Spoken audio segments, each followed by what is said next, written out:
Hi, this is Eleanor Smith, and I'm the Account Rates and Equity Manager at Ava Community Energy. Today I'll be giving an overview of Ava's solar billing plan. I'll start by giving a brief introduction to Ava Community Energy, and then I'll go into the solar billing plan, also known as SBP.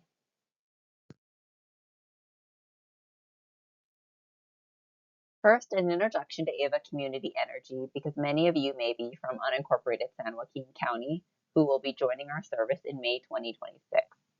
Ava is a local community choice power supplier that provides Alameda County and the cities of Lathrop, Stockton, and Tracy with lower rates and more renewable energy options.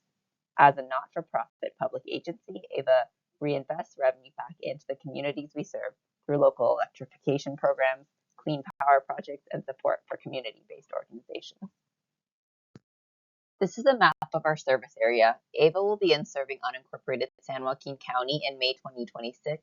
For all of these cities, Ava is the default provider of electricity generation service, and customers are automatically enrolled in our service and get billed through PG&E. How this works. There are two components to electricity service that customers pay for: electric generation, which is how electricity is produced, and electric delivery, which is how electricity gets delivered to you. Ava only provides electricity, while PG&E continues to own the transmission and distribution infrastructure, so they handle delivery and billing. Before Ava, PG&E was your only option for electricity generation. Here is the second graphic illustrating how Ava buys and generates electricity, how PG&E then delivers the power to homes and businesses, and that customers benefit from lower rates, local governance, innovative programs, and access to more renewable energy. Some of these benefits are that we offer lower rates, we have local control and investment, our board of directors is composed of a board member from each jurisdiction that we serve, and our board meetings are open to the public. We also focus on sustainability, and we offer customer choice and programs.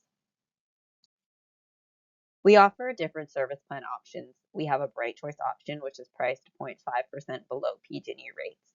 This is the default option for customers in unincorporated San Joaquin County.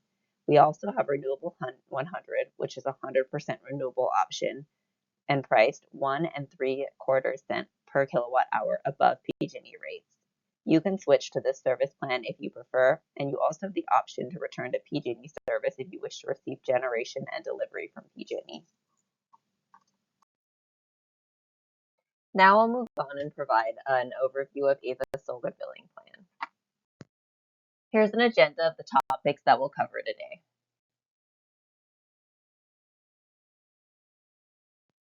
There's a few important things to note about your transition to Ava. Currently, solar customers get one monthly bill from PG&E that shows electricity generation charges and credits currently from PG&E, and electricity delivery charges and credits also from PG&E. After enrolling with Ava, customers will still get one monthly bill from PG&E, but it will show electricity generation charges and credits now from Ava at 0.5% lower rates, and electricity delivery charges and credits still from PG&E. You will not receive multiple bills or duplicate charges, and you will remain on the same rate schedule and discount programs, including CARE, FARA, and Medical Baseline. Here are a few important things to know about your transition to Ava service as a solar billing plan customer. Ava's SBP policy is designed to be similar to PG&E's, with additional export bonuses for Ava customers only. I'll go into these in more detail on a later slide. One difference is that our Bright Choice rates are 0.5% lower than PG&E for all rate schedules. Your enrollment with Ava will trigger a true-up and cash out of your PG&E charges, and then going forward, you will have separate annual true-ups with Ava for your generation charges and PG&E for your delivery charges. Ava's payout for surplus energy generation occurs annually every April. For both Ava generation and PG&E delivery charges, you will remain on the required monthly billing, meaning you pay for charges in the month that they incur if your SBP credits do not cover them. Any excess credits will roll over to be used on future bills. Solar customers are enrolled in Ava service on a rolling basis. If your PG&E true-up month is May or June, you will be enrolled with Ava in June 2026. If your PG&E true-up month is July or August, you will be enrolled with Ava in August 2026. If your PG&E true-up month is September or October, you will be enrolled with AVA in October 2026. If your PG&E true-up month is November or December, you will be enrolled with AVA in December 2026. And if your PG&E true-up month is between January and April, you will be enrolled with AVA in April 2027. Why are customers enrolled on a rolling basis? The reason that we do this is because your enrollment with AVA will trigger a true-up and cash out of your PG&E charges. In order to minimize the bill impact of a shortened true-up cycle, we take into account your seasonal energy usage and your specific PG&E true-up month, and we set your AVA enrollment month accordingly. Some customers enrolling in 2026 will have back-to-back solar true-ups because of this, and this is a one-time occurrence associated with your AVA transition.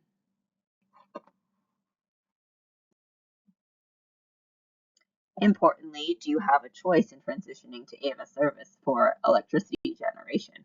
Yes. If you would like to stay with AVA, no action is needed. You'll automatically be enrolled in 2026 or 2027 according to your true-up schedule. If you prefer to opt out and continue to receive electricity generation and distribution from PG&E, you can call or email our call center or complete the opt-out form on AVA's website. You can have your PG&E account number ready to speed along the process. As a solar customer, you can opt out starting 60 days before your AVA enrollment month, which was listed on the table in the prior slide, and is also listed on our website, avaenergy.org/welcome-solar. I'll take a step back and provide a little more information on what the solar billing plan is.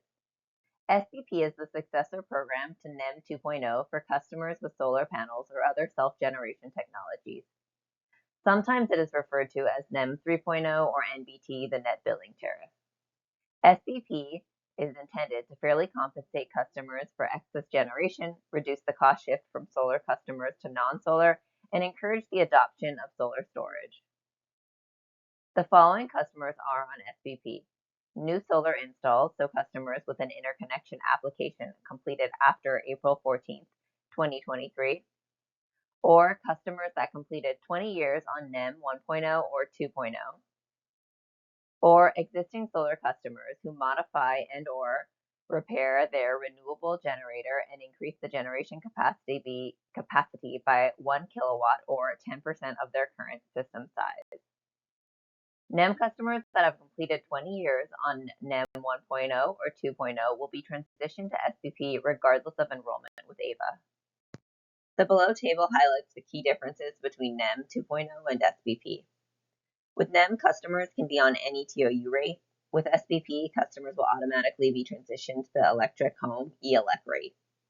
With NEM, customers would have been used to annual billing for PG&E charges, so you may have seen a larger bill at the end of your settlement period, and monthly billing for AVA charges unless you opted into annual billing for your AVA charges. On SBP, customers will be on monthly billing for both PG&E and AVA charges, so you're billed for any charges each month that your export credits do not cover. For NEM, monthly export compensation is based on retail rates, so the rate at which you pay for electricity. With SBP, energy exports will be paid now at energy export credit values, as well as any applicable bonus credits, which I'll review in more detail on the next slide. The annual cash out value for NEM was based on net surplus compensation or the wholesale rate, and SBP is based on net surplus compensation minus the approximate value of credits already received for the same exported energy. This chart shows the various types of export compensation that you may receive as a SBP customer. The slide has a lot of information, but I'll walk you through it at a high level. The first column is the energy export credit. This is the amount that all customers get paid for their exports to the grid. This rate varies hourly based on time of day and season. The next column is the energy export bonus credit. This is only for new voluntary residential solar installs. So if you were previously billed on NEM, you would not be eligible for this credit. This is for customers that install solar in the first years of SBP through 2027. The additional bonus credit is locked in for 9 years. The next two columns are AVA-specific credits that we offer to our customers. You would receive either one or the other as an AVA customer. If you are enrolled in CARE or FARA, you would receive the AVA CARE FARA credit and get an additional penny per kilowatt hour for all exports. All other AVA customers would be eligible for the AVA peak hours credit, which is an additional 2.5 cents per kilowatt hour for all exports between AVA peak hours of 3 to 8 p.m. Finally, the last column represents the annual payout you would receive at the end of your solar settlement period for excess generation if you produced more energy than you consumed.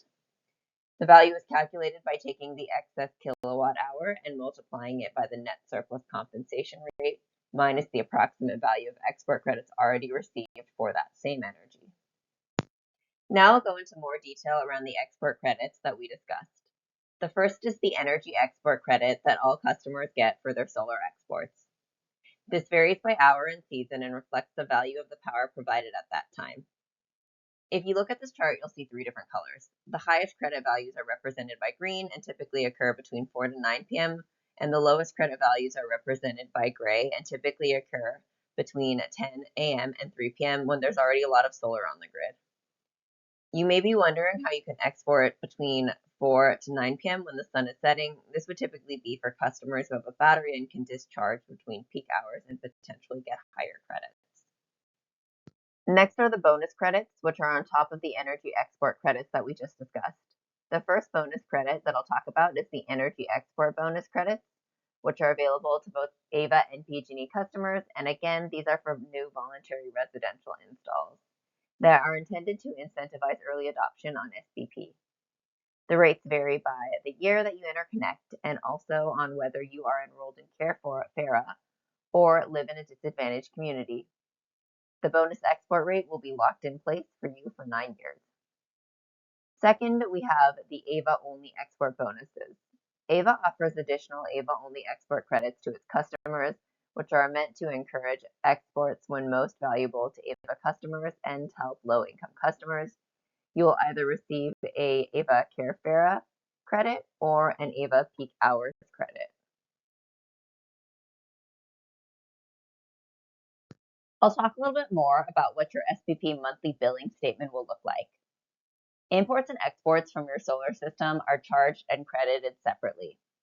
Imports are charged based on the retail rate of electricity that aligns with your electric rate schedule, and exports of excess energy generation will receive compensation in the form of the energy export credits and any applicable export bonuses that we just discussed.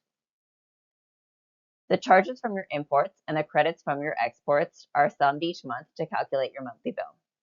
You pay for consumption monthly if you do not have enough SBP credits in your account balance to cover those charges. Any excess credits will roll over to the next month's bill. AVA's annual cash out occurs every April. At the end of the annual April cash out period, if you produced more electricity than you used, you will be compensated for that surplus generation. Your annual compensation or cash out value is based on surplus kilowatt hours multiplied by the net surplus compensation rate minus the approximate value of credits already provided to you for the same energy. If your cash out value is less than $100, this will stay on your account and can be used for future monthly charges. If your cash out value is greater than $100, you'll be sent an email to select a cash out payment option. These emails and payments are typically sent out in June through July following the April true-up.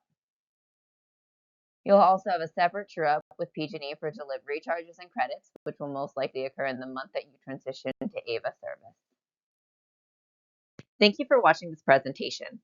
If you would like to learn more about AVA or our solar policies, you can visit avaenergy.org/welcome-solar or avaenergy.org/SBP. You can also contact us online, by phone, or by email.